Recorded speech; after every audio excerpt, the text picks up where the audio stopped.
$100,000 of it is in this house right here. People caring about people, living out the golden rule, living out the parable of Good Samaritan, and just doing the Lord's work and helping each other.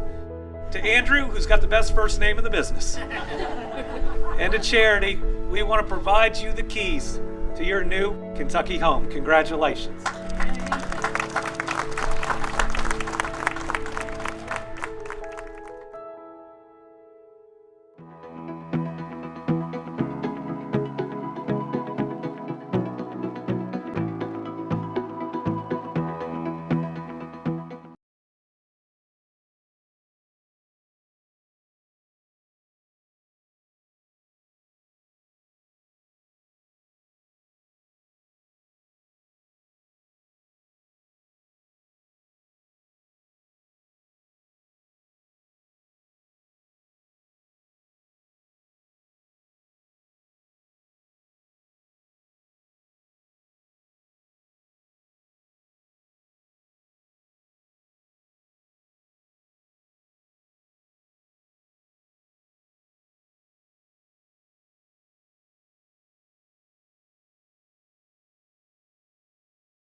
It's Rachel. Stay tuned. The Team Kentucky update will start soon.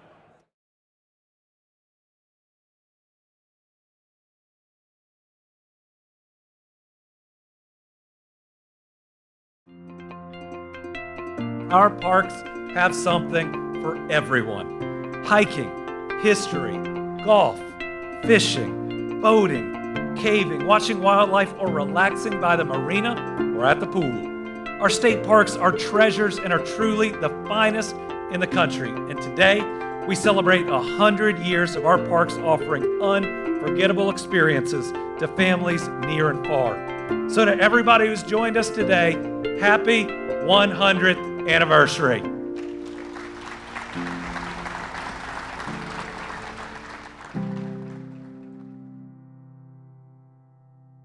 In Kentucky, we're moving forward together. Our businesses are winning, and our families are thriving.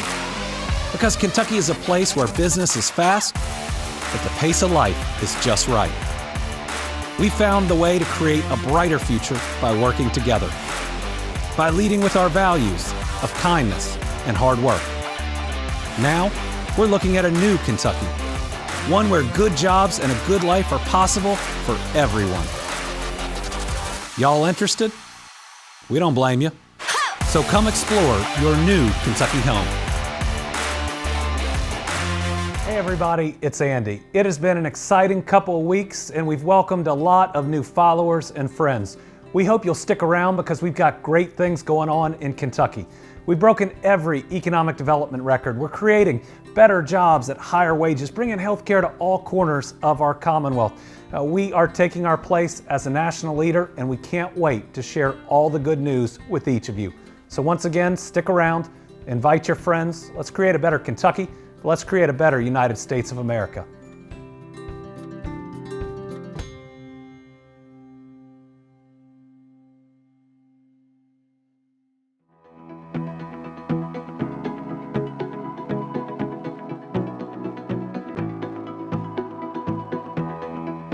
My name is Andy.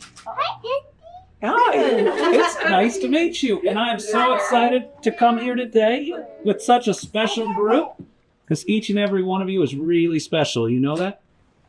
You are. Every single one.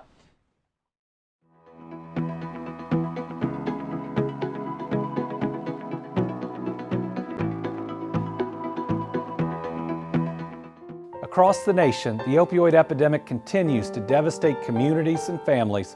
with fentanyl taking a deadly toll. We've lost too many parents, children, relatives, and friends. All are children of God taken far too soon. The good news is there's hope.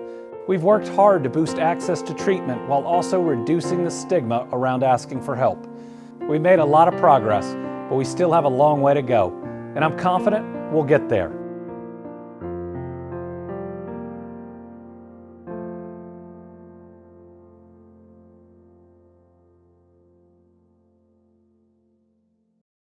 Hey everybody, my name is Silas House. I'm currently serving as Poet Laureate for the Commonwealth.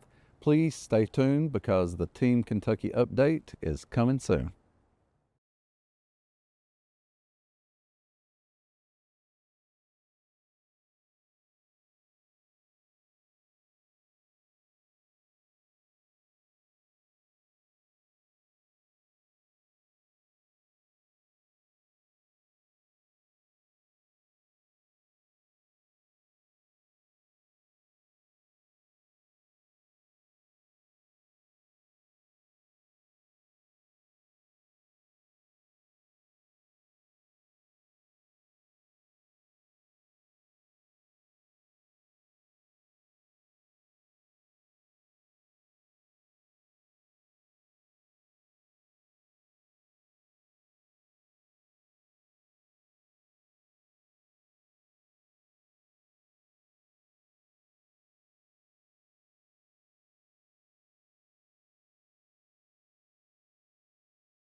Yep.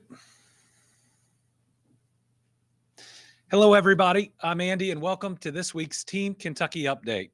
Today, we're going to start off with a weather update because this weekend we are facing the possibility of more severe weather that, especially in the westernmost region of Kentucky, could be dangerous. We've made it through so much. We've also lost so many lives to tornadoes and multiple rounds of flooding. We don't want to lose anyone else. So we want to make sure that everybody gets the information they need to stay safe. We need everyone to take time to prepare for possible bad weather and make their plans again to stay safe. Let's start with the first slide. On Friday night, we're going to see strong non thunderstorm winds. They're expected late Friday afternoon through Friday night. Wind gusts in excess of 40 miles an hour are likely, especially after midnight Friday night. A line of strong to severe storms will move eastward across Kentucky on Friday night into early Saturday morning. The greatest risk, if you look at this map, is in far western Kentucky. If you'll go back to the last one, please. In far western Kentucky, the red that you see on that map, which is a 4 out of 5 in the severity index, is pretty rare. We're going to talk about that at the end, but especially that red means that we need to be very careful and very ready for this storm. The primary threats are damaging winds, brief tornadoes, and isolated hail. Now, if we'll go to the next one. All right, this is Saturday afternoon and evening. So we've gone through Friday. This is Saturday. We're going to see gusty winds in excess of 40 miles an hour. Severe weather potential midday Saturday into the evening, and this threat is increased. Remember, where these storm systems hit can change as we get closer. How severe they're expected to be can change as we get closer. So we're talking about the possibility of damaging winds, large hail, and isolated tornadoes on Saturday. We may see 1 to 3 inches of rain that may lead to minor flooding. Let's look at that rain on the next slide. So this shows that we are going to have multiple rounds of rainfall Friday night through Saturday night that could bring up over 3 inches in some areas by the end of Saturday night.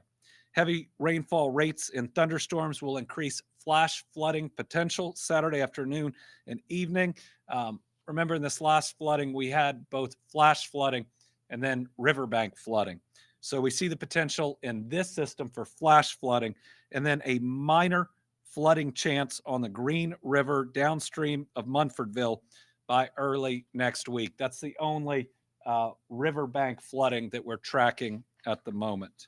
All right, let's go to the last weather slide. This is what I mentioned off that first slide. This is that dark red, that 4 on the 1 to 5 severity scale over western Kentucky, especially Friday night going into Saturday morning. This is serious, and we know this 2 days in advance, which is uncommon. We're talking about a widespread, long-lived storm. We have multiple ways to get weather warnings, so please stay alert and seek shelter immediately when warnings are issued. This tells you a little bit of the history on how rare a 4 is and how seriously we should take it. The last time we had one of these moderate risk outlooks was May 26th of 2024 and March 31st, 2023, which ended up missing us, I believe, by just a little bit on that one. So everybody be careful, know it's coming, and make preparations. All right, we also have updates on our ongoing response to the recent flooding in eastern Kentucky. First, we've received approval for public assistance for some additional counties, if we could put those up. All right, a significant number of additional counties that can receive public assistance. This can help with public infrastructure. It means FEMA comes in and covers a percentage of the costs. Think about to counties, to cities, and to state infrastructure in these counties. This now gets us to almost a third of all of our counties that have qualified for public assistance. That shows you how widespread this disaster has been, how much damage it's caused, and later, if we get into the discussion, how the current SAFE Act going through the state legislature is not sufficient. Again, this isn't just one region that's been hit. It's about a third of our counties. And if there aren't sufficient funds, it means these counties are going to end up carrying the costs of cleaning up the damage for a significant period of time before FEMA comes in, because we won't have the ability as the state if we run out of money to provide that help. Our expedited major disaster declaration remains in 14 counties. These counties are the ones that have both public and individual assistance. They are on the screen. They're the same 14 from last week and I think the week before. As of March 12th, FEMA's approved more than $18.8 million in assistance to more than 3,000 Kentucky households. More applications are being processed daily. The dollars are flowing, and we are hearing less complaints overall, certainly, than we did in 2022. It seems like everybody's working really hard to try to make the experience better this time. FEMA personnel are visiting the 14 affected counties to help homeowners and renters apply with FEMA and quickly identify and address immediate and emerging needs.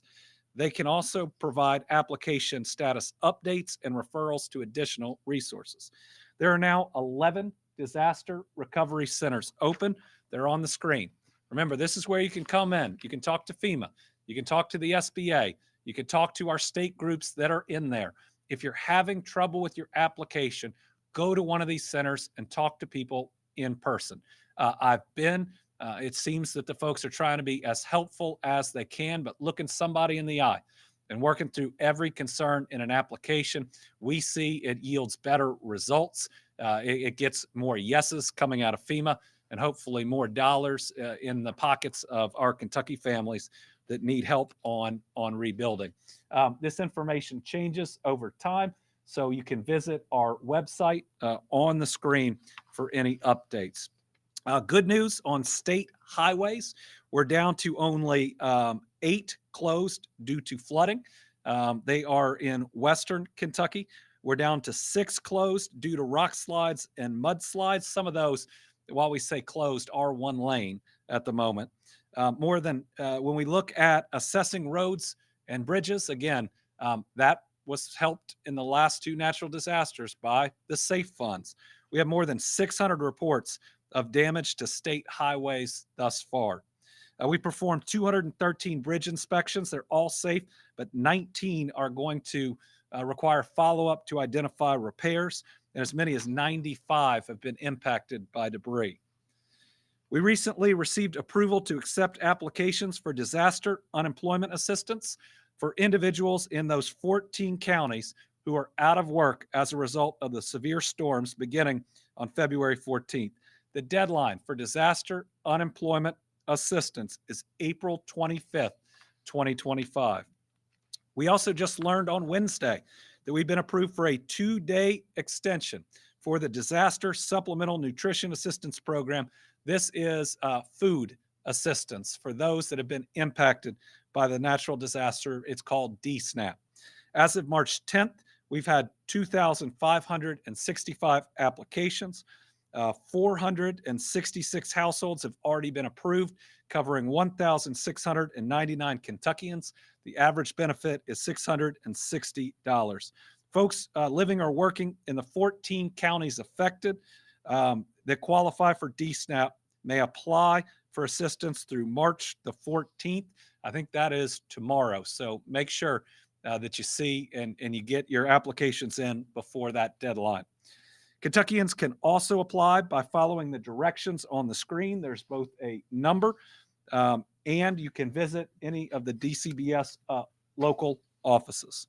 Those receiving SNAP benefits also have until March 17th to apply for a replacement of benefits due to power outages if you lost the food that you purchased with your SNAP benefits or other impacts.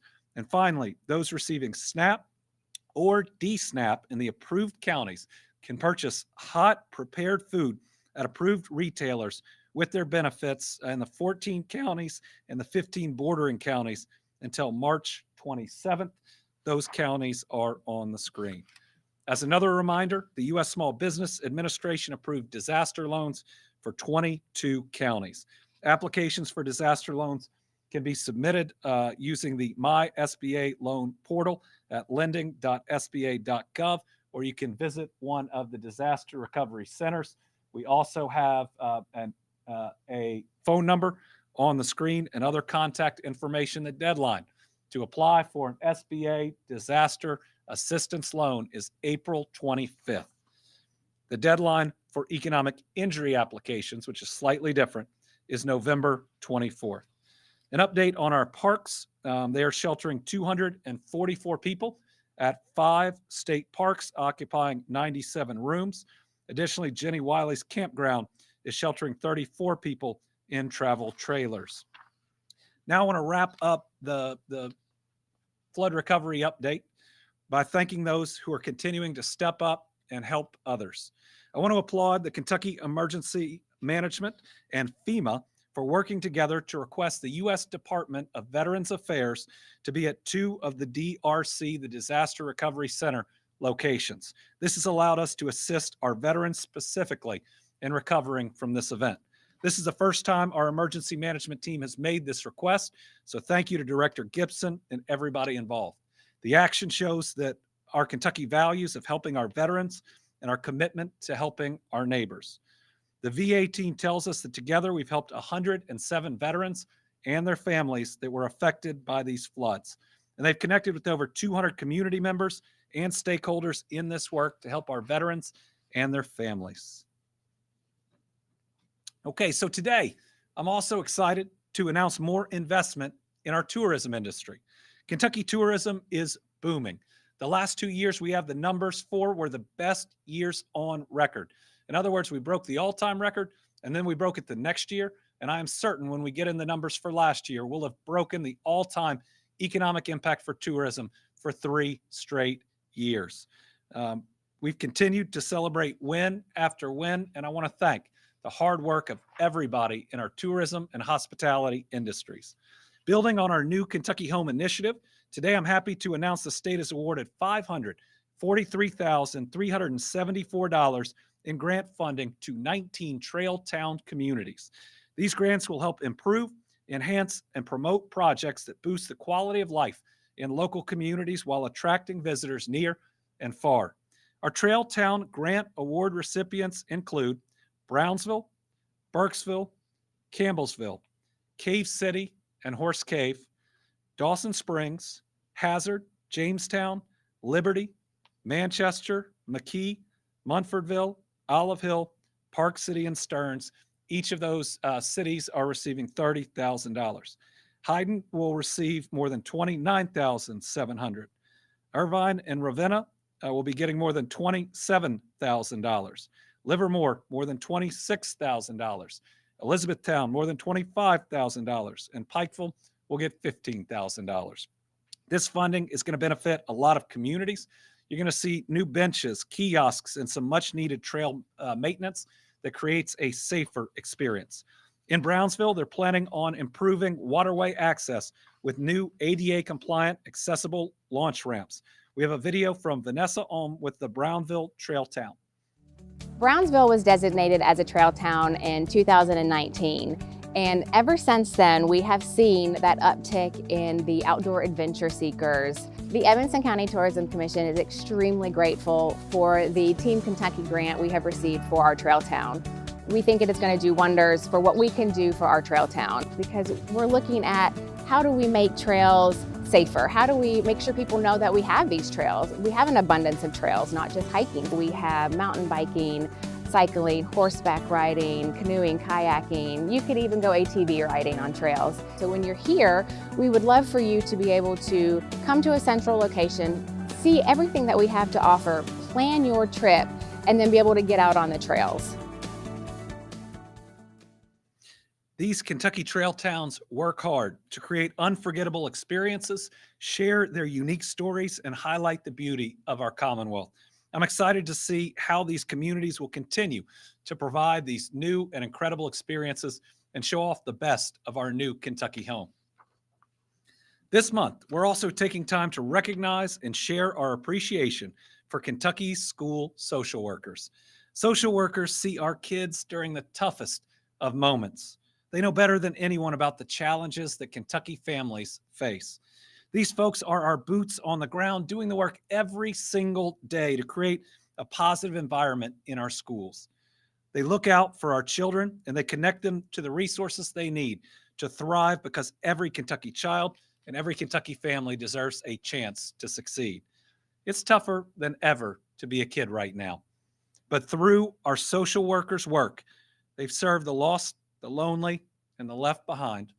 This enormously important work is so critical, and I want to personally thank each and every one of them for what they do every day. Our school social workers are a lifeline to those in need, but for far too long, they've not been valued like the lifeline they are, which is why I've consistently pushed for pay raises for all of our educators. We've also worked to secure multiple raises for our state social workers. So today, I'm proud to recognize our school social workers and their work to give every Kentucky kid a chance at success by proclaiming March as School Social Work Month in Kentucky. Today, we're joined by some special guests from the Kentucky Association for School Social Work. Come on up. I think we have Tish Brookins and Lynetta Crawford, certified district school social workers for Jefferson County Public Schools, and Tanya Branch, a mental health specialist for Fayette County Public Schools, proud Fayette County Public School graduate. Thank you all very much for what you do. You want to turn it around?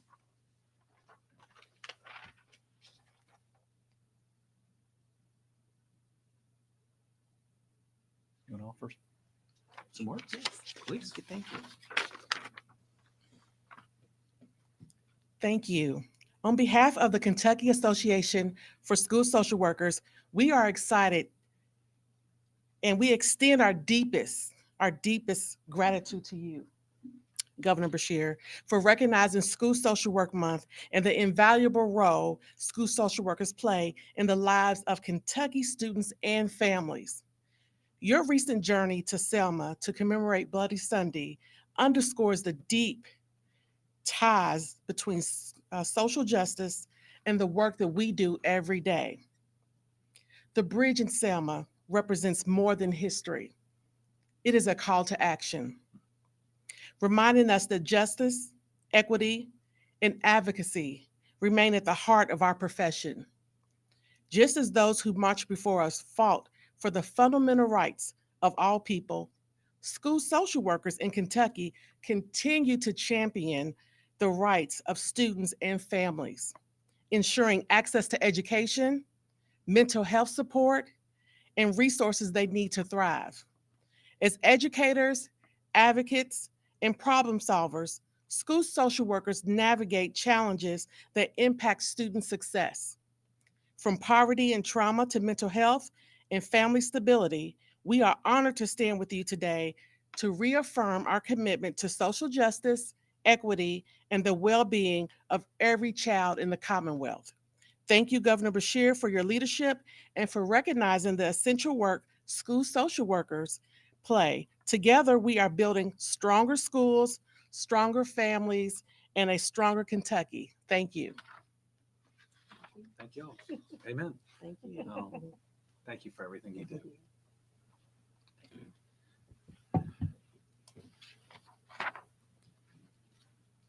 I hope all our school social workers know that you are appreciated, admired, and respected, and we'll keep fighting for you and with you. All right, next I want to remind Kentuckians about some exciting events that we have coming up in April at the Capitol. First, on Sunday, April 13th, we'll have our annual Easter egg hunt. It is a ton of fun. We have a huge amount of kids.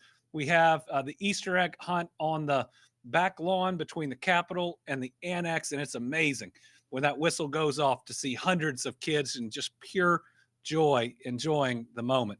We'll have the Easter Bunny.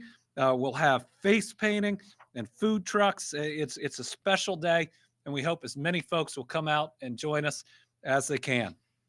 Then next, on Saturday, April 26th, we have our Team Kentucky Derby kickoff with Common Fest. This has grown every year, and it's the way that we in Frankfort kick off the Derby week.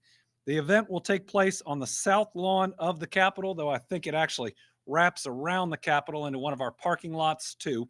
It goes from noon to 5 p.m. on April 26th. It has live music, vendors, food trucks, breweries, wineries, and craft distillers. It has artists, a farmer's market, games, activities, balloon artists, and so much more. Last year, we had a great crowd. We had wonderful weather last year, so I hope everybody will come out and enjoy. And finally, for our Team Kentucky All-Stars, this month is Women's History Month. I'm fortunate to have been surrounded by so many strong, amazing women in my life, from my mom and former First Lady, Jane Beshear, to my wife and partner in all things, our current First Lady, Brittany Beshear, to an amazing daughter who at 14 keeps me on my toes every single day, but her strength is incredible, to my friend and your Lieutenant Governor, Jacqueline Coleman, and so many more. On Monday, we got to celebrate amazing women from across the Commonwealth at the Kentucky Commission on Women Women's History Month celebration. At this event, we unveiled the portraits of 4 new women to be included in the Kentucky Women Remembered exhibit. This is a collection of portraits in the Capitol that celebrate our women leaders. When Jacqueline and I took office, it had been 10 years since anybody had been added to that exhibit. We knew that we had to make sure it never went that long again. What we choose to hold in a place of honor in our Capitol demonstrates our values, what we believe in, and who we celebrate. And here in Kentucky, we recognize the incredible contributions of women to the Commonwealth. On Monday, we unveiled the portraits of Alberta Jones, one of the first African-American women to pass the bar exam and the first woman appointed city attorney in Jefferson County. Ada Limon, the 24th Poet Laureate of the United States. Amanda Matthews, a sculptor from Louisville, and she's no stranger to this Capitol. She's the artist behind the Nettie Depp statue, as well as the COVID memorial. And finally, Kim Michelle Richardson, the author of so many New York Times bestsellers, like The Bookwoman of Troublesome Creek.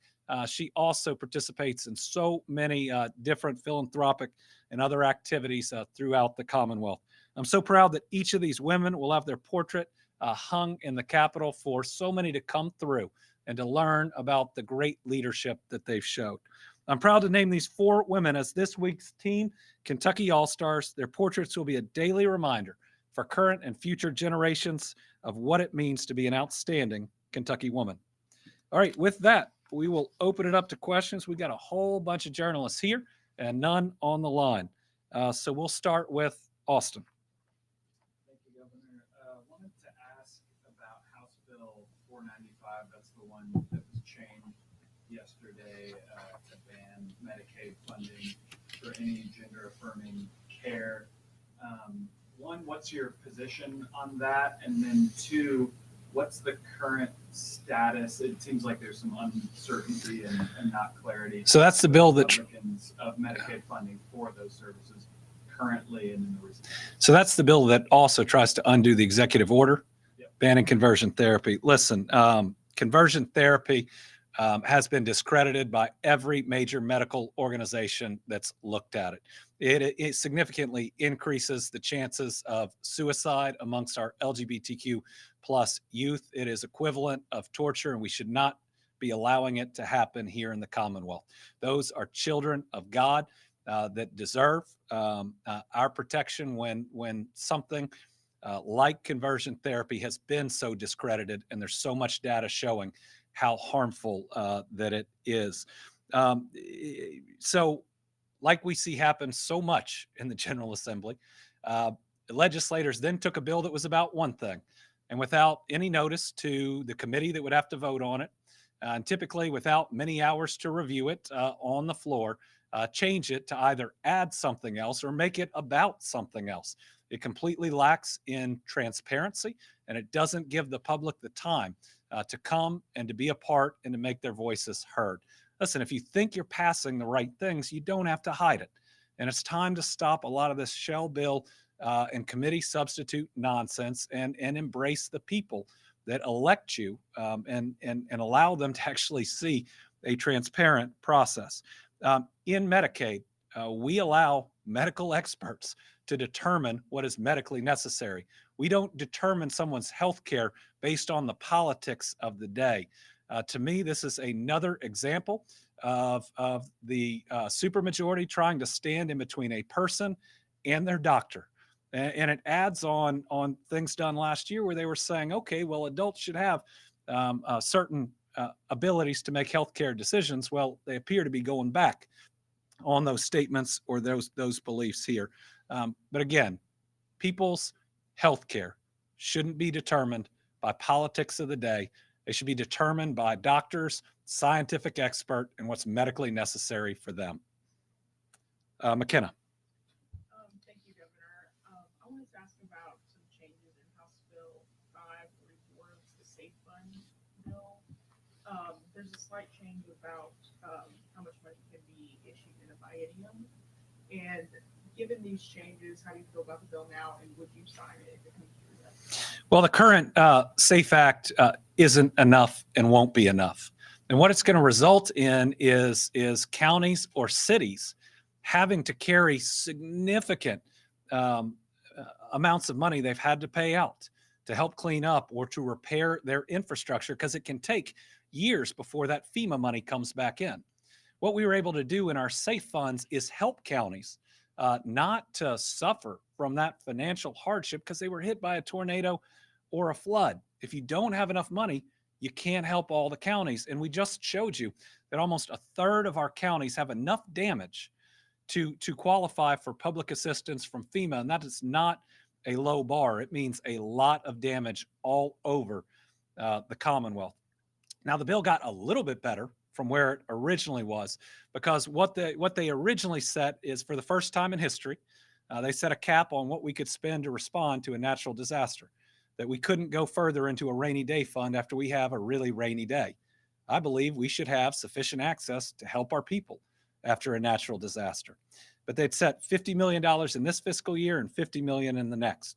What they did is they opened up the next fiscal year so we can use it now. The problem with that is we've had 13 federally declared disasters since I become governor, right? We've had 13, so more than 2 a year. So we will run out of money, not just in responding to this natural disaster, but we won't have any that has been authorized and in fact has been limited and capped for the first time ever when we're hit by our next natural disaster. So here's the scenario.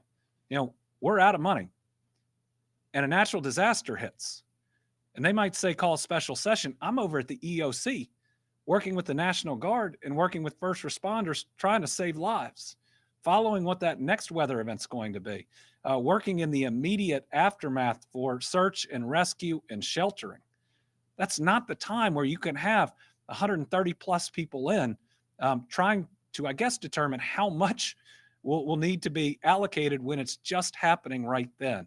If you don't have access to funds to immediately respond to a natural disaster, more people are going to get hurt and more lives are going to get lost. This is a basic function of government, and we shouldn't be limiting it. But with that, if it adds more money to what we can do to help people right now, yeah, I'll sign it. In the end, my job is to help people as much as we can. And so while the bill isn't nearly enough, I'll sign it. My other concern is I believe people that were impacted by this flood deserve just as much help and love from their Commonwealth as those that were impacted by the 2021 tornadoes or the 2022 flooding. And this SAFE Act isn't doing that. What it is a statement that this General Assembly is not going to provide the same resources for these families that have been harmed as previous families. I think that's wrong. I hope that they will change it, whether it's in conference committee or otherwise, and provide the resources that'll be needed. Bodie. Thank you, Governor. You're going to have a lot of bills on your desk by this weekend. Just some general thoughts on how things have gone this session, bills you like and bills that you don't like. Well, we're seeing what's coming. I signed a couple of bills that I thought were positive for training for SANE nurses. We have sadly a Commonwealth where nearly 1 in 2 Kentucky women suffer some form of sexual violence in their lifetime. Totally unacceptable. It means that there's so much we need to change, but part of it is making sure that we bring those to justice that would sexually assault or abuse our people. These 2 bills will provide more training to collect the evidence that's needed to do that when women who've experienced sexual assault show up, especially at the emergency room. So I think that was a good bill and a good resolution that's gone through. My biggest concern as the session is wrapping up is again what we have seen on committee substitutes. It is a process that we are seeing where 3 to 4 page bills instantly become 130 page bills, and they are pushed through without time for anyone to read them. And guess what? Normally, there are mistakes in them because the agencies that have to implement them haven't seen them. It means oftentimes the author hasn't even spoken to the group that's supposed to carry something out. Just think back to the sewer bill when things weren't happening as often as we now see. I mean, in 2018, the Supreme Court unanimously ruled in my favor against that Senate Bill 151. Remember, that was an 11-page sewer bill that became a 291-page controversial pension bill, and it was passed through in 6 hours.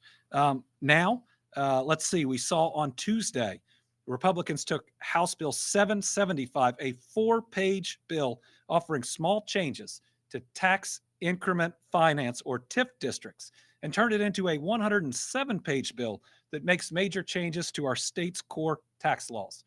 Zero public input because of the way it was done, and zero public notice. I mean, that ain't right. We should have a system that people follow, that our legislature follows, where people can come in and make their voice heard. And again, if you're doing right, you can do it in a very transparent way. Carolina. Governor, what are your thoughts on the legislature's efforts to add more clear language regarding medical reasons for abortion? Do you believe those efforts go far enough, or are they still falling short? Well, listen, the efforts don't go far enough because we have one of the most restrictive, draconian abortion laws in the country, where victims of incest and rape have less options than their rapists, where decisions are taken away from a woman and her doctor. I believe that this one certainly doesn't go far enough. When this one reaches my desk, I'm going to have some questions because we were told by those that passed the trigger law originally that it provided an exception for the life of the mother. And now this bill is saying that it needs to be passed through law. So one question I'm going to have is it more or less restrictive than the current understanding in the medical community that we have right now? We need more access, and that's what I'll always push for. And things that provide more access, I'm likely to be supportive of. But no, not anywhere close to enough access for Kentuckians. In fact, even with this bill, it would be significantly less access than virtually every other state in the United States. Sylvia. We saw a bill last night, Governor, that has a new committee substitute, but we've seen it before. It has to do with the state OSHA plan. Seems to roll back or restrict the state from implementing anything more stringent than federal minimums. What is your take on the bill, the new substitute that was put in last night that took away a few of the things that the original bill did? A phrase labor unions, they still have some concerns with it. What are your thoughts? No, people should have concerns with it. We have at least 16 regulations that I think will be impacted that deal with how you deal with hazardous chemicals. You would think that we would want to have the best regulations with how you deal with hazardous chemicals. And there have been examples of people hurt, and that being the reason that regulation is in place, or of those that have violated the regulation and thus been hurt. This idea that we want to cede authority to regulators in Washington, D.C. is the exact opposite of what we're hearing out of the same party in Washington, D.C. Why don't we trust Kentuckians to protect Kentuckians? And if there are specific Kentucky regulations, then they can be brought up in the typical review process. Remember, the regulations that it would impact have been through a process where the legislature has looked at them and hasn't tried to disapprove them. And do we have Austin? Yeah. Governor, the House gave final passage this morning to House Bill 4. It's the anti-DEI on colleges bill. Where do you stand on that? That'll come to your desk, and do you plan to veto that? I believe diversity is a strength and never a liability. I will review the bill, but anything that is telling any of our Kentuckians that they are lesser than someone else we shouldn't be doing. We should be welcoming people of all different backgrounds into our Commonwealth, encouraging, making more room at the table for more voices. That doesn't kick someone else out of being at the table. It just adds another chair that I think makes us a better Commonwealth. I'm also going to look very closely because I don't want it to undo gains we've made in post-secondary enrollment. We've had some of the biggest jumps in the country. And the way that we've done that is our universities have said, as we look out at our Kentucky populations, where do we see that not enough people are going to college? And then in areas and in places where they see not enough people are going to college, they do extra work. Now, that can just be smart business or smart recruiting. And we certainly don't want to impact the flexibility of our universities to do what they need to do, to have strong campuses that again, have those diverse voices and individuals that I think make us all better. All right. Thank you all very much. We'll be back, I think, next week. Crystal says we'll be back next week.